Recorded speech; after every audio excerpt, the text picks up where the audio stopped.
Hello, I'm Emanuel Proença. I'm the CEO of Savannah Resources. I've been working in energy transition and mobility for 15 years now, and I'm very excited to lead a company that is positioned to be the leader in production of lithium concentrates or in lithium bases in Europe, and a project that is meant to come online in 27 and at the right moment to tap into what the market will need from 27 and beyond. Emanuel, thanks for coming on the show. Right, we're going to talk about lithium today in the context of European and critical mineral lists, etc. But first, better start with you. Who are you? What have you done? What's your experience relevant to what you're trying to do here? Yeah, so I came in as a newcomer to the mining industry, but also as someone who already knew a lot about energy transition in mobility, as I referred, and a lot about building companies in Portugal and in Europe. And there are elements to doing both things that are important for this project, and they add to the skills that the team already has and has added since then. So today, in the team, we have people who are ex-Arcadium, ex-Fortescue, ex-Minres, people who've been working in the mining industry for decades and have been working in the lithium industry in particular for decades also, which is quite rare because it's an industry that has grown so much in only the last few years, but it exists. And so we already have those skills. I complement them with my industrial engineer background, with my MBA, and with the experience accumulated through being first a strategy consultant at BCG, and then leading companies such as a cork stopper producer, the number 2 cork stopper producers in the world, leading a fuels retailer that became the leader in energy transition in mobility in the country, helping to build a PR agency and a few other businesses. So I'm very happy to be part of this project, and I think that over these last year and a half of work, we have progressed well, and we're now progressing at a good speed. Okay, and before we kind of get into the plan and I execute it, let's just deal with the kind of elephant in the room for most investors, which is the state of the lithium market. Clearly, the tariff environment is causing people to second guess decision making, etc. But why is lithium back on the agenda? Why should investors look at lithium today? Well, because commodities in construction always have boom and bust cycles, and lithium has gone through a few booms and a few busts, and it certainly is now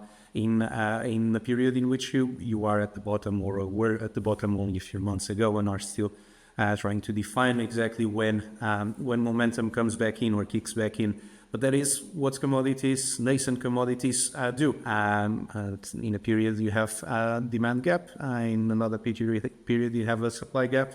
And as you grow fast, and it is important to state that in only last year, where there were so many bad news around lithium and momentum in EVs and so on, the global market, the global demand for lithium grew by more than 25%. So it is an absurd, staggering number in terms of growth on the demand side that is expected to continue sustainably over the coming years. And I would say that the pace is always something that you don't fully guess, but the trend is very, very clear. And it has become clear that even after all of those news, EV demand is only continuing to accelerate.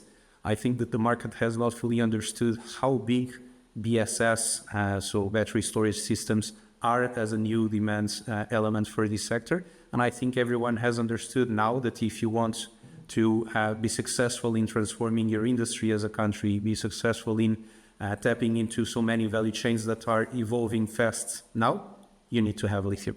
And right, but let's look at the competition. Obviously, people talk about China and ex-China, but the reality is there's kind of two systems outside of China. There's the European, and then there's the North American. You're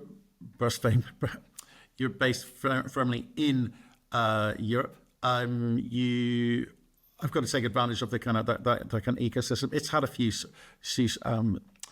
growing pains, shall we say. The OEMs have struggled. We've struggled with energy pricing, amongst other things, but also funding seems to be in and out of favor. So where are you with where are you in that ecosystem, and how are you taking advantage of it?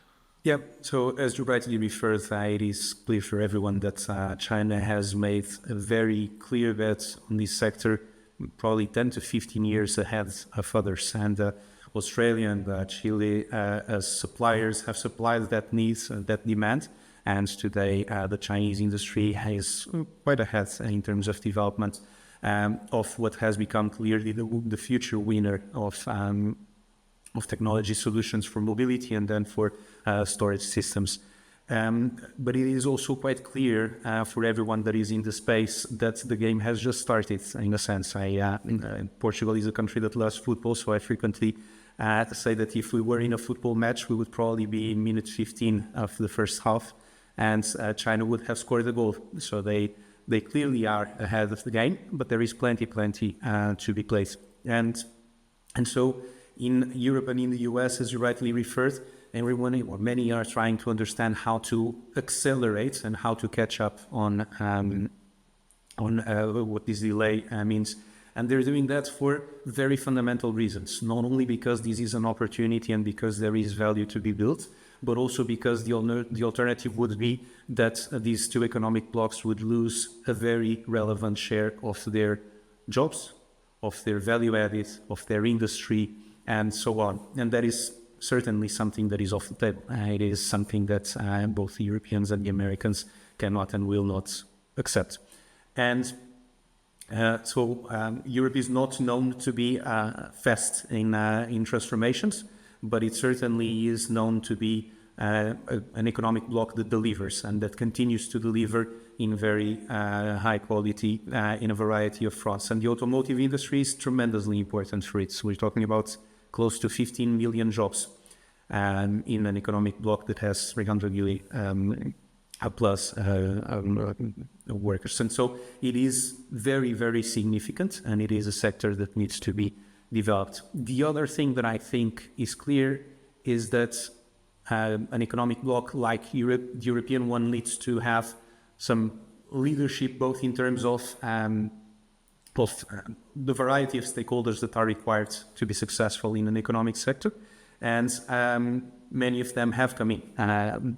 Even the European Commission has made it very, very clear that for the European economy to be competitive over the next decades, it needs to ensure that it has a saying in producing batteries, in having its own critical raw materials, in developing the automotive industry of the future, and in ensuring that it continues to build and export some of the best automotives and some of the best batteries of the world. And we are part of that. We are certainly one very important part of that, as was just confirmed when we were announced to be one of these strategic projects under the CRMA. Right. And I guess what the other thing people are looking for, investors are looking for, is some sense of stability. As I say, it's been very volatile. Even since 2016, we've had a couple of boom and bust moments. It's sort of in a downtrend well, it's stabilized at the bottom of the trough, we hope. But volatility in lithium prices doesn't help sentiment at all. But also some of the behaviors, and it's a nascent industry. So sectors, newish sectors like this, as pertains to EV, there's been some spectacular falls from grace. Look at Volt, etc. People kind of getting ahead of themselves. It's damaged a lot of shareholders. There's been a lot of value destruction here. Do you expect price to start accretively growing again? Where does it need to get to? Will we see the highs that we've seen before? Yeah, it certainly seems to be signaling that the recovery will be a bit less of a huge hockey stick and a bit more of a sustained development towards numbers that are seen by analysts as being the incentive prices for long-term development of the industry. And those are in the 1,500s to 2,000s on the spodumene. So significantly above the 850s to 900s that we've seen in the last few months. I would certainly actually hope that we don't get to $8,000 in the ton like we got in 2022. Not because it's not great to be selling at 8,000 at some point, but it's just that the hangover comes afterwards, right? And so those those very strong incentives to development then have an effect in the following years. So I think that as a nascent commodity, lithium will continue to have volatility.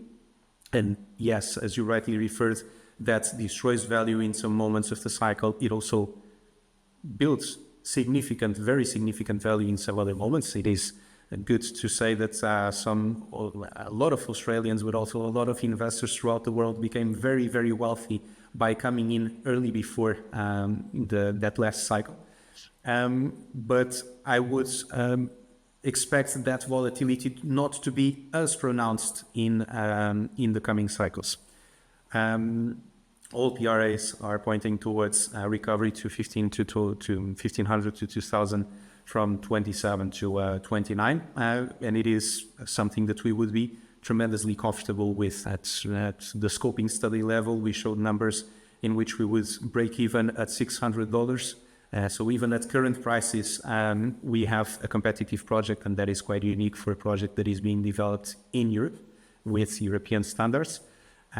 We would certainly be very, very comfortable with that level of incentive prices, and we will be starting to produce in 27 and producing at full speed in 28. So we're right in the right moment to deliver value for our shareholders. So when you talk about being competitive, who are you competing with? There's not a lot of European mining activity. It's difficult because of the population density, I guess, but also a lot of regulations and NGOs and NIMBYism, etc. Again, prevents that. So who are you competing with in reality?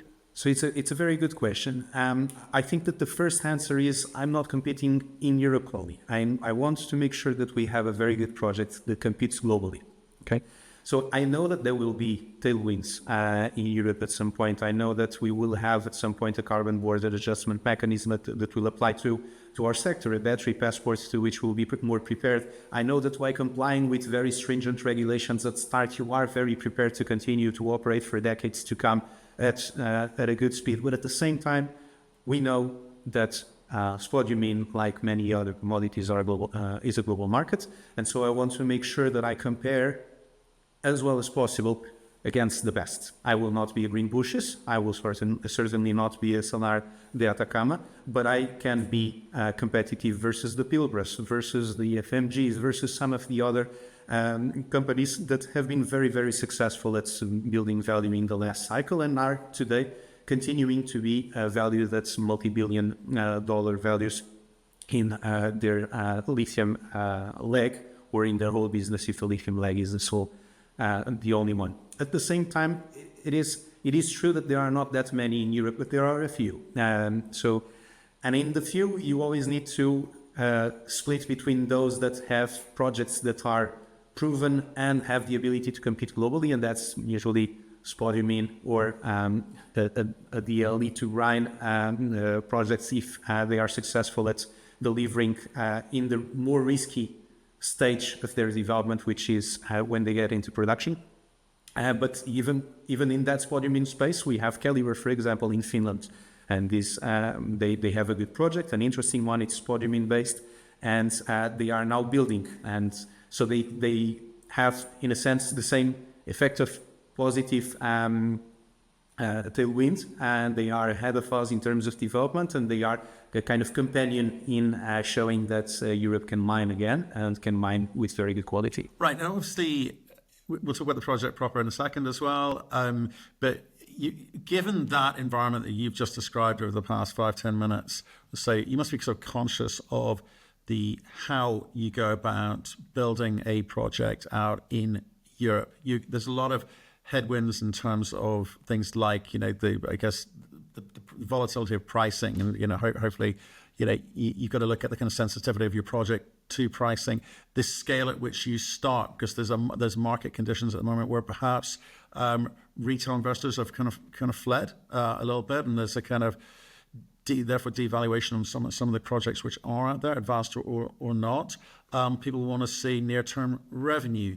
The project is at the lower end of the kind of scale size, and it's probably smaller than where you want it to be, or maybe where it will eventually be.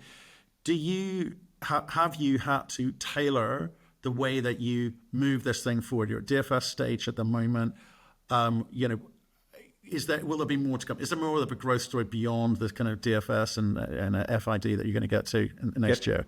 So you've put a lot of points, and I would probably not be able to respond to all, but I will try to dive into some of them. But to that specific point that you asked in the end, the answer is yes. I believe that that at some point we should be in position to work with even more than what we have right now. But what we have right now is already very significant. So and the caliber projects that I just referred.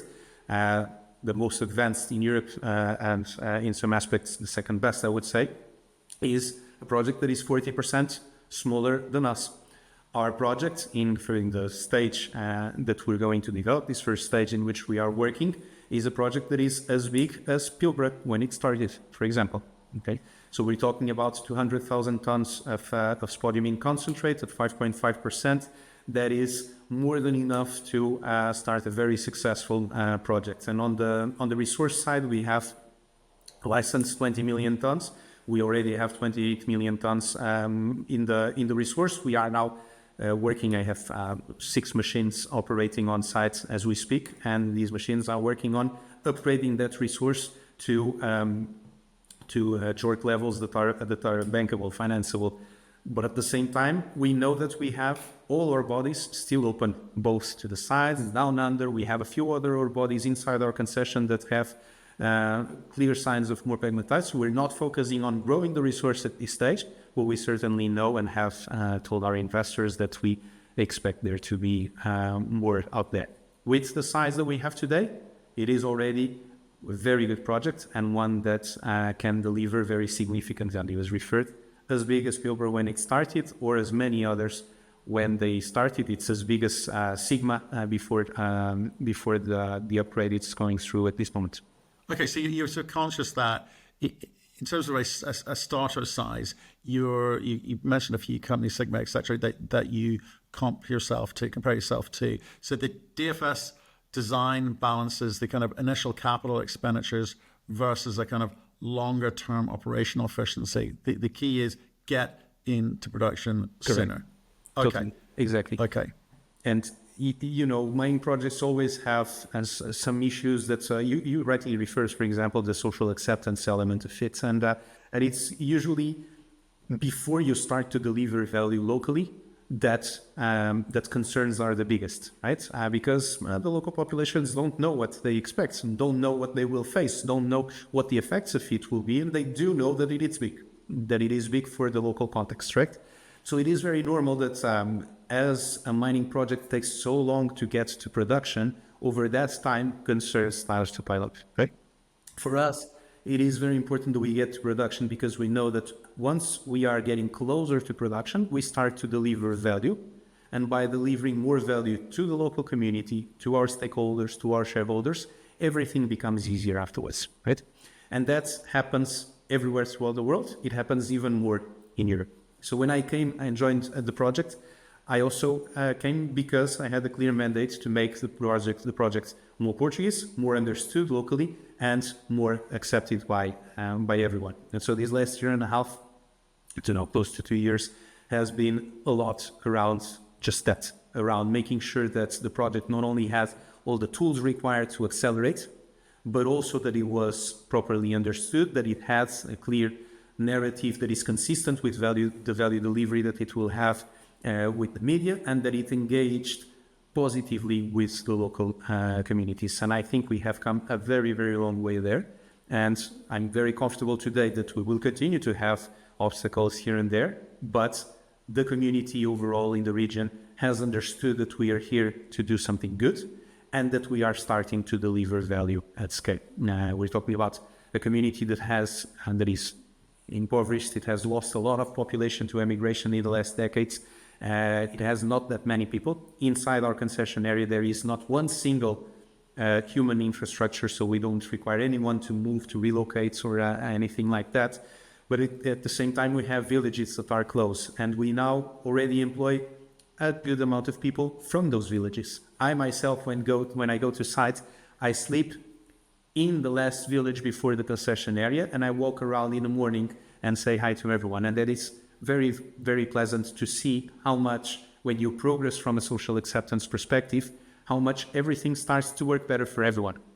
And we're starting to see that very clearly. And that is also an important feature of the project. No, absolutely critical. Absolutely critical. And I'm sure you've got some great initiatives going on that front. And you're a guest to the region. You must do that. Just sticking with the kind of operational side of things. Again, you made some points with regards to comparisons that you've made about other companies. So when you look to them, or when you look to the way that they kind of start off, what are the kind of operational benchmarks or efficiencies that you look to with their projects in terms of throughput rates or stripping ratios or mining recoveries or the metallurgy, etc.? Because obviously you've got a bit of iron in there, etc. So what do you need to see from the DFS when it's finally produced? We look at all of those things and we stress test them in all sorts of ways. And having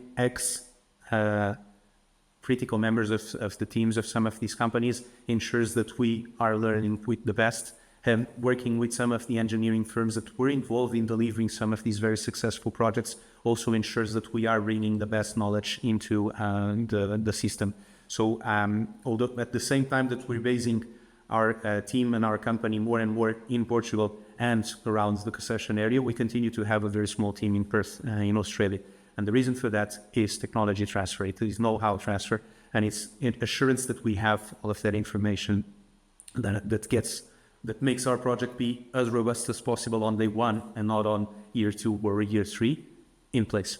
And so when you look at some of these metrics, you look at the strip ratio, for example. It's one of the strengths of our project. The ore bodies that we work are quite shallow, and they're quite easy to work with. So in the scoping study, we showed that we had a 6:1 average strip ratio through the period of the project. That is top benchmark. It's one of the best strip ratios that you will have in the sector.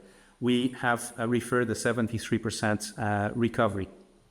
That is also close to top class. There are a few players that are delivering more than that. We, at lab scale, are delivering way more than 73%, but we're aiming at 73 for now, and our numbers are based on just that.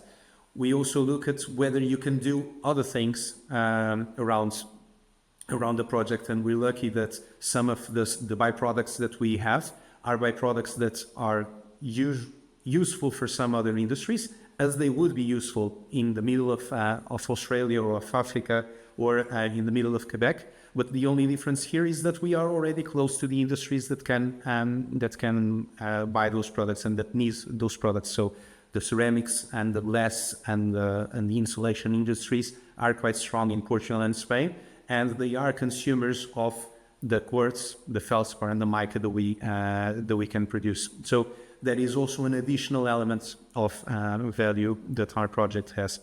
And after that, you have some of the other critical elements for value delivery in this sector, which are workforce. Do we have a capable workforce? Is it very costly to tap into that workforce? Does energy represent a very significant cost of operation?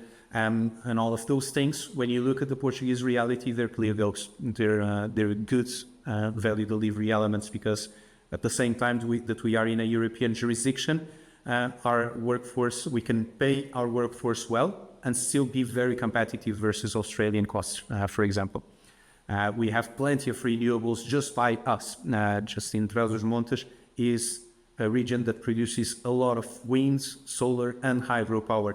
So not only is it more green, it is also more cost effective. And so I think that from those perspectives, we can deliver a very good project also. Okay, so just carrying on that vein, the kind of processing plant infrastructure you described, certainly on the energy front, could be good news for you. What are the other numbers that I need to appreciate when it comes to sort of the current planned operating costs, production efficiencies that you've been kind of honing in? I know the DFS will make it more efficient, etc. But what are we looking at the moment? Because I want to know, are you going to be making money day one? Well, that certainly is the goal, and the answer is yes, because when you compile and put all of these elements together, and on top add to it the grade of the resource, you look at the projects that can deliver value at very competitive prices. So when you put all of those together, and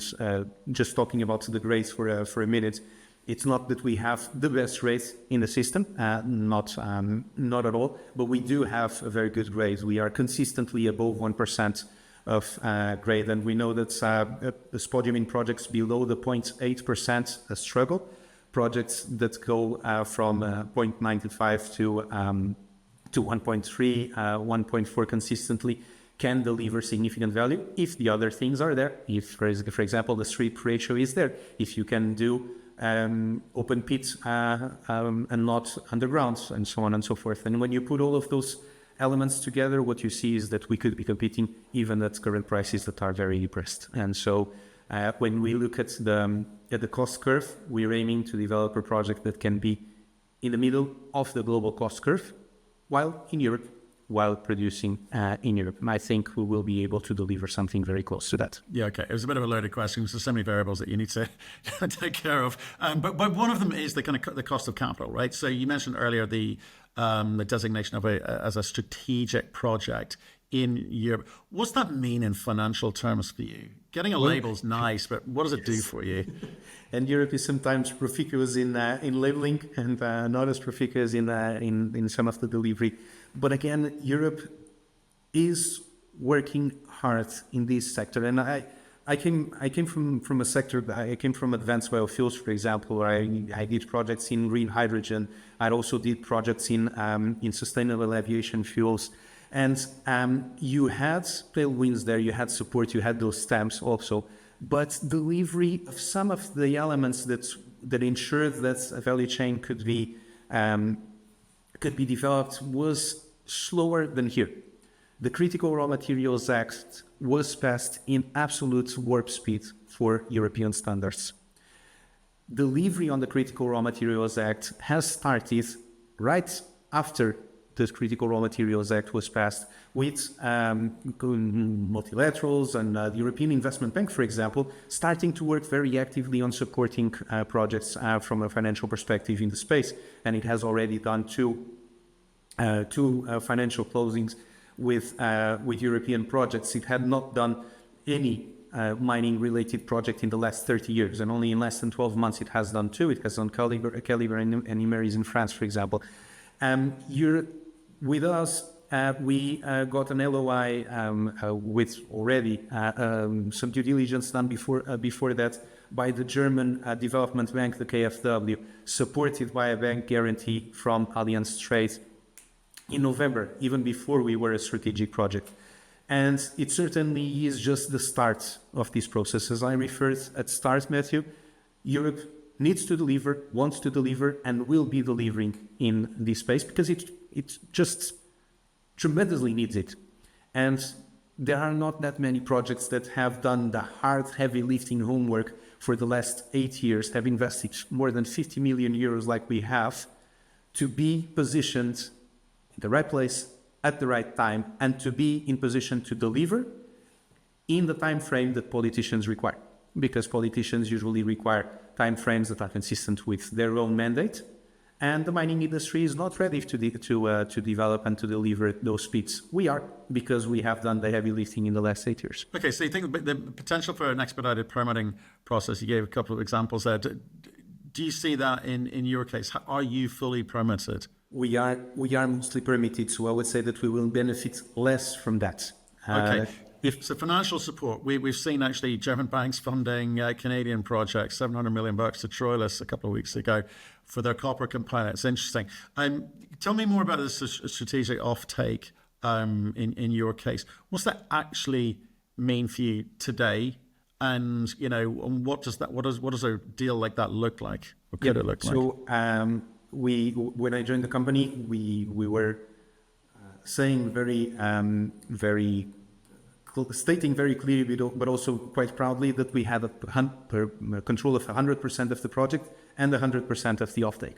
Well, that also meant that we did not have commercial validation yet, right? So it also meant that we were still missing someone who firmly believes that the project was good. It meant that we had plenty of strategic levers, but we were missing that validation. We now have that validation. We did a first offtake deal with AMG Critical Materials. They also became our shareholders. And for those who don't know AMG Critical Materials, they're very experienced in the critical material space. They're very strong in vanadium. They're very strong in tantalum. They are strong in lithium. They have an operating mine in Brazil that has been operating for decades. They also are the owners of the first large refinery in Europe, the refinery in Bitterfeld that they started, that they inaugurated in September last year. So they're very credible guys with a strong balance sheet that have also said, we want to be part of the future success of Savannah, we want to be shareholders, and we want to be off-takers. And they were one amongst a variety of potential parties that were looking at partnering up with us. And we were very lucky to be in the position to be able to pick the first. We are also in the position to be able to continue to pick because we have only committed the first quarter for offtake for this first stage of the project. So we still have plenty of levers to work on. And so more strategic partnerships are likely because they help further accelerate the project. They further strengthen the financial muscle. But at this stage, I think we are in a very good position. We are well financed for this stage. We have a clear path to development. We will be delivering the FS by the end of this year. We want to be in construction next year and in production in 2027. And we already have a first partner. We already have a first validation from the financial ecosystem with FW and Allianz Trade. We are working with a few others on both fronts. So we're very confident that we are in a good position in a moment in which the market is not yet. So it's a double win in a sense because there are not that many players that are progressing at the right speed and can deliver a competitive project in the years to come. Right, and in terms of things like you talk about a potential eligibility for a sort of German government loan facility, those will be conditional, clearly. Does that change your design? Does that change your approach? Do they dictate in a way how you move this project forward? Now they do dictate that they want this to be delivered as fast as we do. So we're quite aligned. We're quite aligned. Then obviously when you talk about the details of financing, there's always a period in which you talk about collaterals and so on. And I think we are very well prepared for that moment. And I think the discussions have been very professional to date, and they will continue to be very professional. And that means that we will be fully focused on delivering the FS, but at the same time on progressing to full financing and to get to a good financing solution for our shareholders. The mining industry is not proficient in pure debt arrangements, pure project finance, for example. I think we have a fair shot of doing something interesting there. The mining industry has seen many projects that haven't been able to be supported through grants. I think we have a very fair shot of finding grant solutions over the coming months. And so I'm looking at the next months as not only very positive, but also very interesting in terms of news flow. I'm trying to understand, we're reading between the lines what you're saying there. Are you saying that you might be able to get a better equity debt ratio because of the kind of government involvement? And because we are in Europe. Or is it just a case of cost of capital will be less? I mean, what are you saying? It's because we are in Europe and because we're delivering a very good project in terms of ESG standards, value for the community, value for shareholders and so on. And because we already have a strategic partner, because we're progressing at good speed when the market clearly needs solutions for 2 or 3 years down the road, but the price incentive is not there.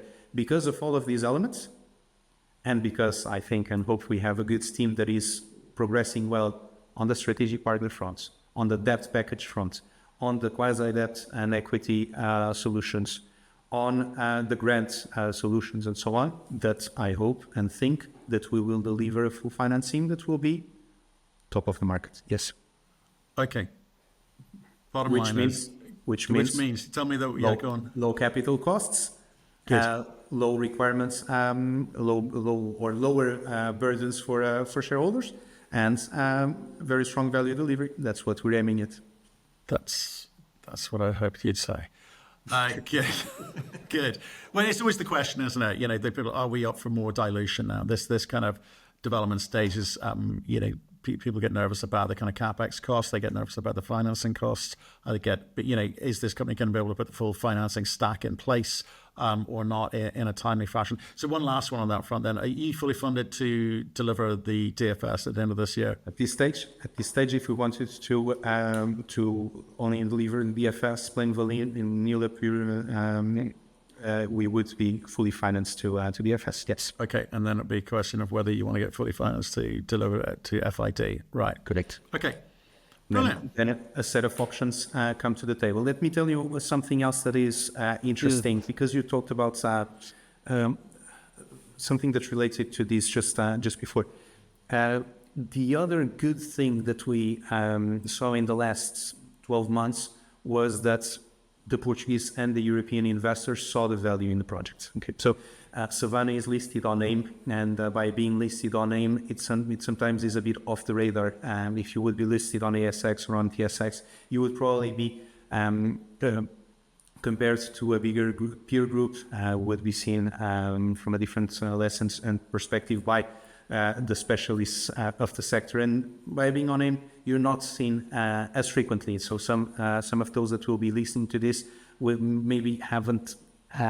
be hearing of Savannah for the first time, or haven't heard as much of Savannah and haven't seen it compared to others. So we certainly believe that this is something that we will see more and more. But my point is, even prior to that one, what we have seen in the last 12 months is that Portuguese and European investors have seen and understood the value of the share and the value of the project. So we came from close to 0% of Portuguese shareholding to close to 25% of Portuguese shareholding. That is a clear endorsement that we're doing things right at country level, and that Portuguese obviously see country risk as way better than the international players. We didn't have a strategic partner in Europe. We now have a AMG, that is German to Dutch in listing and in teams. And so there clearly is growing endorsement by the European investor pool. And I would say that that is also something that is comforting for those that are savvy in the sector and that have looked at country risk, at project development risk, from a perspective where they see 10, 15 projects and try to compare them. Here you have a clear project that clearly is being seen as solid by those that are closest to it. Okay, so it's interesting around the kind of the share register, etc., and I guess the growing support, from what you're saying locally, but also politically for something like this in Portugal as well. Are there any kind of red flags for you in terms of things that you really kind of got to get focused on this year before the delivery of the DFS? Well, there is, because there is a lot of work, and there are a lot of fronts that we need to work on. And as a project like this needs to deliver well in all fronts. And so what we want to make sure is that we're progressing as fast and as well as possible in all fronts. And that means that we need to be doing that also conscious of the region in which we're working, also conscious of the bridges that you need to build so as to be well understood. You also need to build the best financing solution for your shareholders, which we talked about. You need to build the strongest project from a technology perspective, and I'm very happy that we are doing final tweaks here and there to the plant itself so as to deliver a very solid DFS that has a plant that will work according to the best standards and the best knowledge of the industry today, and not of the industry 5 or 7 years ago. And there's also the land control element of the equation. It's also something that was seen as worrying only a year to 2 years ago. It is a front in which we have progressed significantly, because we need to have a concession, but we also need to have control of the land. And some of the land is in the hands of people who oppose the project. And so there needs to be either negotiation or legal instruments to contravene those obstacles. And we have made good progress in there also. So I would say that putting all of those elements together, I'm very confident that we are on the right track and that we are progressing at very good speed.